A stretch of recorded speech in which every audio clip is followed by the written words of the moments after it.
બનાસકાંઠાના સુઈગામ તાલુકાના દુધવા પ્રાથમિક શાળામાં 8 શિક્ષકોની ઘટ થતા સુઈગામ પ્રાંત અધિકારીની લેખિત રજૂઆત કરવામાં આવી છે।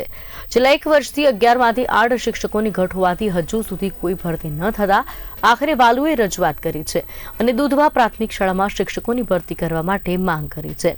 આમ સતત 8 શિક્ષકની ઘટ હોવાથી બાળકોને શિક્ષણ આપવું મુશ્કેલ બની ગયું છે।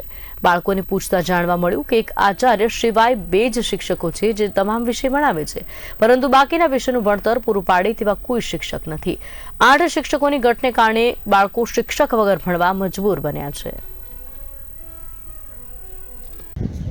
ગ્રામ પ્રાથમિક શાળામાં શિક્ષકોની ઘટને લઈને વાલીગણ ભેગું થયો હતો અને આખરે વાલીઓએ એવો નિર્ણય લીધો કે 350 બાળકોની સામે 3 જ શિક્ષક હાલમાં ફરજ બજાવી રહ્યા છે, તો લગભગ 8 શિક્ષકોની ઘટ મેં પ્રમાણે 8 શિક્ષકોની ઘટ છે। તો એવો નિર્ણય લીધો કે પ્રાંત સાહેબશ્રીને અને શિક્ષણ શાખામાં અરજી આપવા અત્યારે સોઈગામ મુકામે અમે આવ્યા હતા। આજે દુધવા પ્રાથમિક શાળામાંથી વાલીઓ સોઈગામ પ્રાંત સાહેબને અરજી આપી છે અને અમારા દુધવા પ્રાથમિક શાળાની અંદરમાં ફક્ત 3 શિક્ષકો છે અને અત્યારે અમારે 8 શિક્ષકોની ઘટ છે અને જો 8 શિક્ષકો થોડા દિવસની અંદરમાં જો ભરતી નહીં થાય તો અમે ગાંધી જયંતિ માર્ગે આંદોલન કરીશું। આજે મેં દુધવાથી બધા ગામ વાલીઓ આવ્યા છીએ અને શિક્ષણની રજૂઆત કરવા માટે। અમારે શિક્ષકોની ઘટ છે, આજે આવેદન અરજી આલી છે અને રજૂઆત કરે છે। જો હજી એનો કોઈ નિર્ણય નહીં આવે તો અમે આગળ ગાંધી જિંદા માર્ગે જાશું અને આગળ મોટું આંદોલન કરશું। કેટલા શિક્ષકોની ઘટ છે? શિક્ષકો 8 શિક્ષકોની ઘટ છે અમારે। અત્યારે બાળકોનું ભણતર બગડી રહ્યું છે, ઘરના નથી ને ઘાટનાય નથી।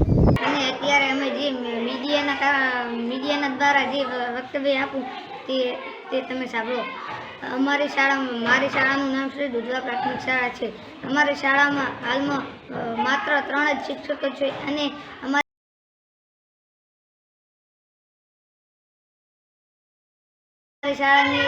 શાળામાં શિક્ષકોની બહુ ઘટ છે। અત્યારે અમારી શાળામાં 8 શિક્ષકોની ઘટ છે અને તેમાં માત્ર 3 જ શિક્ષકો છે। તે કારણથી સરકારને મારી નમ્ર વિનંતી છે કે શિક્ષકોની ઘટ દૂર કરો અને શિક્ષકો મૂકો। અત્યારે અમારે જ્યાં 8 વિષયો અભ્યાસ કરવા માટે છે, પણ તેમજ અત્યારે ફક્ત 2 વિષયનો જ અભ્યાસ થાય છે, તેમજ 4 વિષય ગણિત વિજ્ઞાન સંસ્કૃત અને સામાજિક વિજ્ઞાન આ 4 વિષય ફક્ત તેમને રહે છે।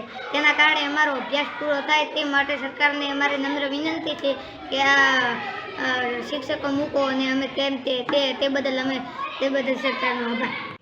અમારી શાળામાં શિક્ષકોની ઘટ છે, અમે સરકારને એવી વિનંતી કરીએ છીએ કે અમારી શાળામાં શિક્ષકો મૂકો। કેટલા શિક્ષકોની ઘટ છે?